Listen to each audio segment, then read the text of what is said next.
அடிப்படை வசதிகளற்ற முகாம்களை அடியோடு மாற்றும் வகையில் சாலை, தெருவிளக்கு, குடிநீர் வசதியுடன் தனித்தனி புதிய வீடுகள் கட்டித்தரும் திட்டத்தை தமிழ்நாடு அரசு கடந்த 2021ஆம் ஆண்டில் அறிவித்தது. அந்த வீடுகள் எப்படி இருக்கின்றன? நேரில் ஆய்வு செய்தது புதிய தலைமுறை செய்தியாளர் குழு.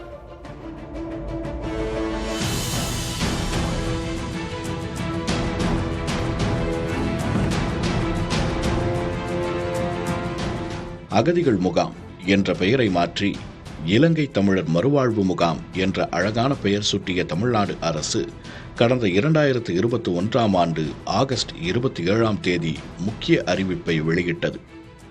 முறையான அடிப்படை வசதிகளின்றி வாழ்ந்து வரக்கூடிய முகாம் வாழ் இலங்கை தமிழர்களுக்கு பாதுகாப்பான, கௌரவமான, மேம்படுத்தப்பட்ட வாழ்க்கை அமைத்து தருவதை இந்த அரசு உறுதி செய்யும் என்று சட்டப்பேரவையில் கூறிய முதல்வர் ஸ்டாலின் மொத்தம் 342 கோடி ரூபாய் செலவில் 7469 புதிய வீடுகள் கட்டவும் உத்தரவிட்டார்.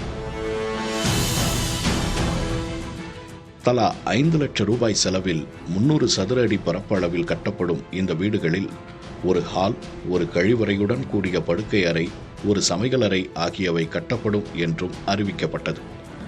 நம் துன்பமெல்லாம் போய்விட்டது என்று மகிழ்ந்த முகாம் வாழ் மக்களில் பலருக்கு அந்த வீடுகளை நேரில் பார்த்தபோது அதிர்ச்சி ஏற்பட்டிருக்கிறது.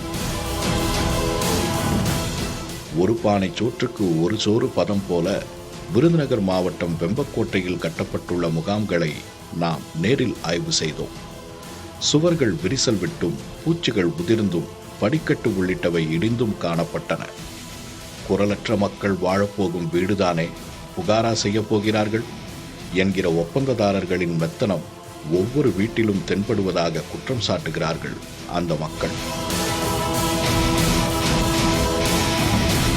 இந்த முகாமில் பொது பயன்பாட்டுக்காக கட்டப்பட்டுள்ள குளியலறைகளும் அதற்குள்ளாக விரிசல் விட்டுள்ளன. செப்டம்பர் மாதம் முதல்வர் இந்த வீடுகளை திறந்து வைக்க உள்ளதாக கூறப்படும் நிலையில் இந்த பழுதடைந்த வீடுகளில் எப்படி குடியேறுவது என்று அகதிகள் திகைத்து நிற்கிறார்கள்.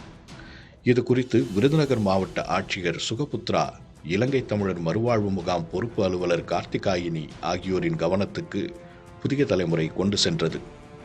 உடனே ஆய்வு செய்வதாக கூறிய மாவட்ட ஆட்சியர் சுகபுத்ரா அதன்படி அந்த வீடுகளை நேரில் ஆய்வு செய்து பழுதடைந்த வீடுகளை பராமரிக்க உத்தரவிட்டார்.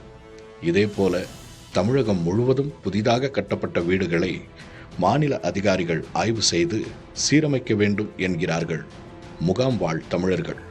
செய்யுமா அரசு? புதிய தலைமுறைக்காக செய்தியாளர் மணிகண்டன், மருதுபாண்டி, 7.